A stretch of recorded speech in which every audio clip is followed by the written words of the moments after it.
Bismillahirrahmanirrahim. Assalamualaikum warahmatullahi wabarakatuh. Selamat petang kepada semua rakan serta follower di page FTR Bidadari Solution. Okey, apa khabar anda semua hari ini? Soleha doakan agar semuanya dalam keadaan sihat walafiat, sentiasa dalam perlindungan Allah Subhanahu Wa Taala dan dipermudahkan semua urusan dunia dan akhirat insya-Allah. Okey, hari ini merupakan sharing ilmu daripada Soleha hari yang ke-187. Alhamdulillah. Tajuk kita hari ini adalah persediaan kematian.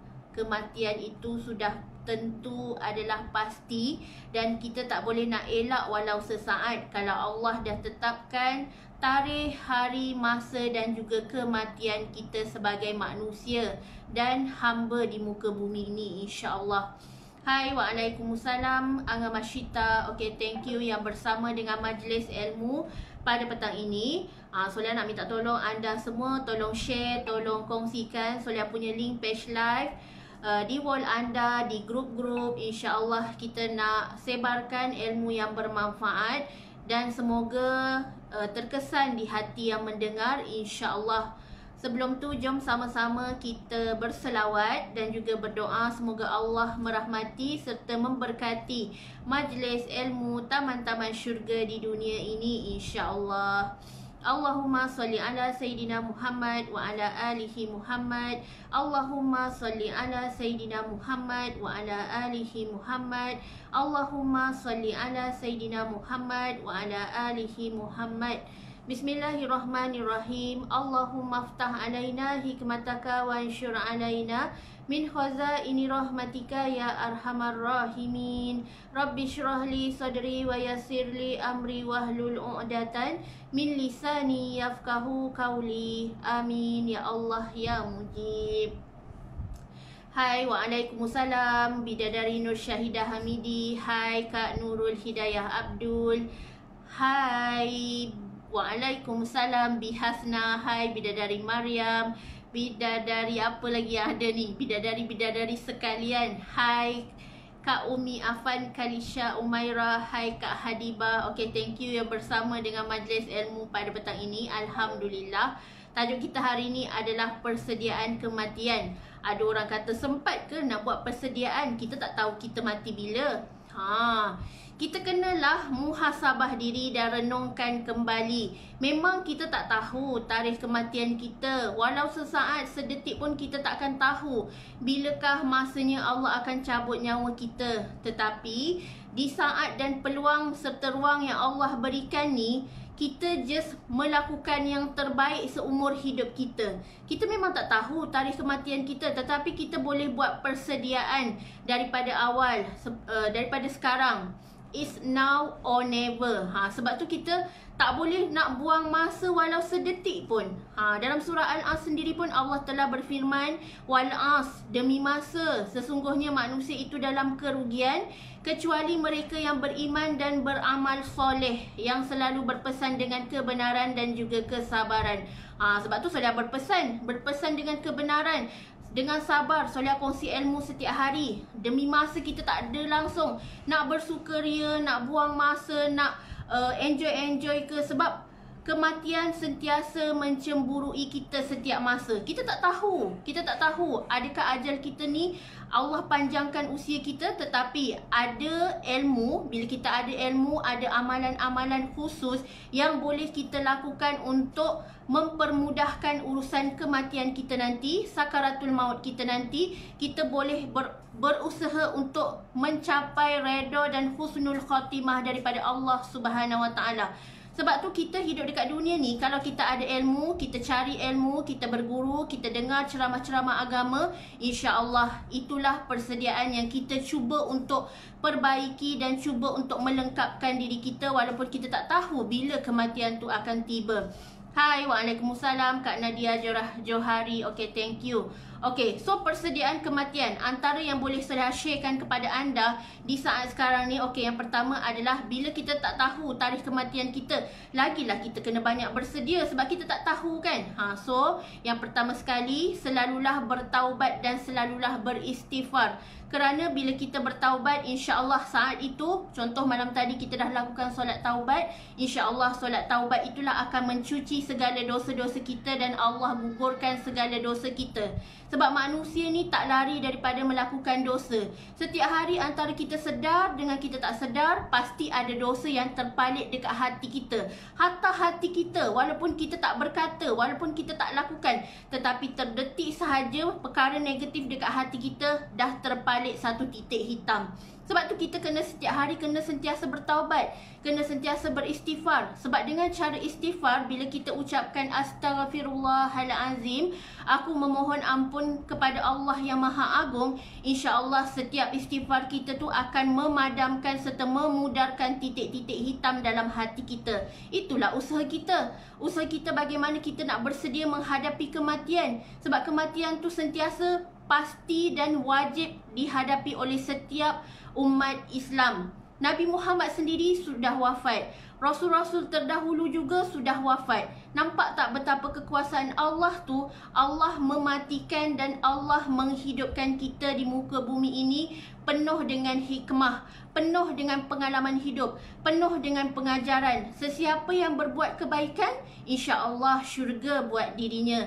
Tetapi di dunia ini kalau kita banyak berbuat kejahatan, di nerakalah tempat kita sebelum kita dihukum, dihisap dan dimasukkan ke dalam syurga Allah Subhanahu Wa Taala. Okey, itu yang pertama. Banyakkan taubat dan selalulah lazimi istighfar setiap hari. Ini usaha kita. Usaha kita. Kita dah lakukan yang terbaik part kita. Selebihnya Allah yang tentukan bila kita mati, bila kita akan berada di alam kubur, Allah yang akan tentukan. Dan bagaimana cara kita mati pun Allah yang tentukan. Tetapi usaha kita, kita boleh berdoa, kita boleh minta daripada Allah Subhanahu Wa Taala, matikanlah aku dalam husnul khatimah. Okey, yang kedua, betulkan ibadah solat dan khusyuk dalam solat kita. Ini adalah antara usaha kita sebelum nak menghadapi kematian. Kita memang tak tahu kematian kita tu bila, tetapi saat ini, ruang ini, peluang ini yang Allah berikan, gunakan sebaik mungkin. Perbaiki dan perhalusi solat kita. Ibadah kita bagaimana? Adakah telah improve setiap hari? Jangan ibadah kita lompong. Jangan ibadah kita makin culas, tetapi makin improve slowly dan makin bertambah. Itu adalah yang terbaik. Dan Allah sendiri menggalakkan kita supaya kita istiqamah dan jaga ibadah kita sebaiknya dengan ada peningkatan. Bukannya makin menurun, bukannya makin merosot, bukannya makin kita tak buat apa-apa, tetapi setiap hari ada improvement, ada penambahbaikan yang kita lakukan untuk menunjukkan kita ni serius, takut nak menghadapi mati. Setiap hari ingat mati. Orang kata kalau gugur satu daun, kita akan dengar bunyi berdesing, itu tandanya Allah telah cabut satu nama, iaitu daripada Ar-Rashid. Itu adalah nama yang dicabut untuk malaikat Jibril cabut nyawa umat Nabi Muhammad ni. Okey, yang seterusnya adalah selesaikan hutang-hutang. Ini adalah penting. Sebab kita tak nak amal kita, ibadah kita tergantung hanya kerana kita ada hutang dengan manusia. Sebab tu dekat dunia ni, jangan kita suka berbuat hutang. Sebab hutang tu membawa bahana dan keburukan dalam hidup kita. Jauhi hutang. Sebab kita tak tahu nanti dekat akhirat kelak, tiba-tiba Allah cabut nyawa kita, tapi kita masih banyak hutang dengan orang. Kita hutang dengan ahlong, hutang dengan adik-beradik, hutang dengan mak ayah, hutang dengan suami atau isteri, hutang dengan kawan-kawan kita. So lunaskan dan habiskan terus, settlekan terus dekat dunia. Kalau tergantung hutang kita, maka hari akhirat kelak kita punya amal, ibadah kita akan tergantung hanya kerana tergantung dan tersangkut dekat part hutang je. So settlekan hutang kita, hutang apa, hutang bank ke, hutang loan ke, riba dan sebagainya, jauhi. Sebab orang yang melakukan riba ni ibarat dia berperang dengan Allah Subhanahu Wa Taala. Nak ke kita berperang dengan Allah? Na'udzubillah min zalik. Jauhilah riba dan bunga yang membinasakan, tetapi hiduplah secara bersederhana. InsyaAllah Allah pelihara kita daripada hutang keliling pinggang, daripada kemelut hidup yang orang kata tak tenang. Hidup tak tenang kalau hidup kita ni banyak hutang. Dan Alhamdulillah dalam buku FTR pun ada ajar kepada kita semua bagaimana nak lunas hutang, bagaimana nak settle amanah dengan cara yang pantas dan cepat serta berkesan. InsyaAllah boleh follow formula sifar hutang dalam buku Formula Tarik Rezeki. Okey, yang keempat, persediaan kematian yang kita boleh lakukan adalah banyakkan sedekah jariah. Penuhkan tabung amal jariah kita. Hari ni, pagi ni, adakah kita telah melakukan sedekah? Kalau dah melakukan sedekah, Alhamdulillah, tahniah. Yang istiqomah lakukan sedekah walaupun sehari RM1, terbaik sangat. Sebab Allah sukakan sikap istiqomah.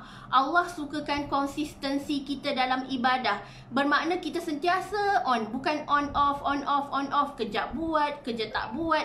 Tetapi biarlah kita melakukan ibadah tu secara berterusan. Tak apa sedikit. Islam tu indah, Islam tu cantik sangat. Allah tak menyusahkan kita, tetapi Allah suka kalau kita lakukan ibadah tu walaupun sedikit demi sedikit tetapi berterusan. Contohlah kalau kita beristighfar. Kalau hari ni kita beristighfar 100 kali and then kita tingkatkan esok 200 kali. Bukan hari ni kita istighfar, esok kita dah lupa nak istighfar.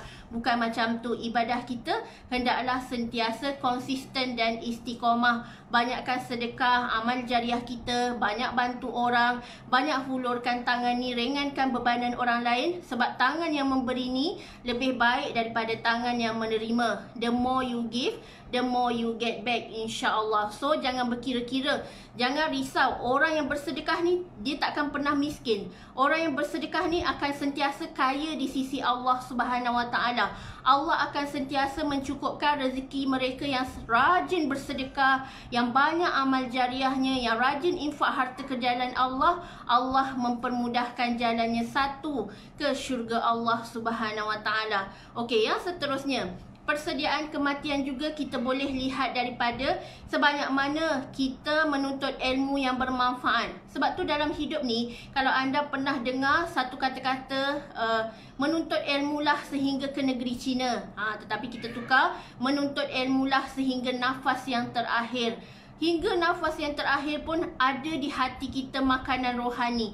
Ada ilmu bermanfaat yang kita serap dan kita dengar setiap hari. Kerana hati akan sentiasa mekar, hidup, subur dan dalam pemeliharaan Allah kalau kita setiap hari mendengar majlis ilmu taman syurga. Tetapi hati akan mati, hati akan keras, hati akan beku kalau kita abaikan untuk menuntut ilmu. Kita tak hirau langsung pun, aku ada ilmu ke, aku pandai mengaji ke tidak ke, aku pandai hukum tajwid ke, kita dah tak heran. Itu maknanya hati kita bermasalah.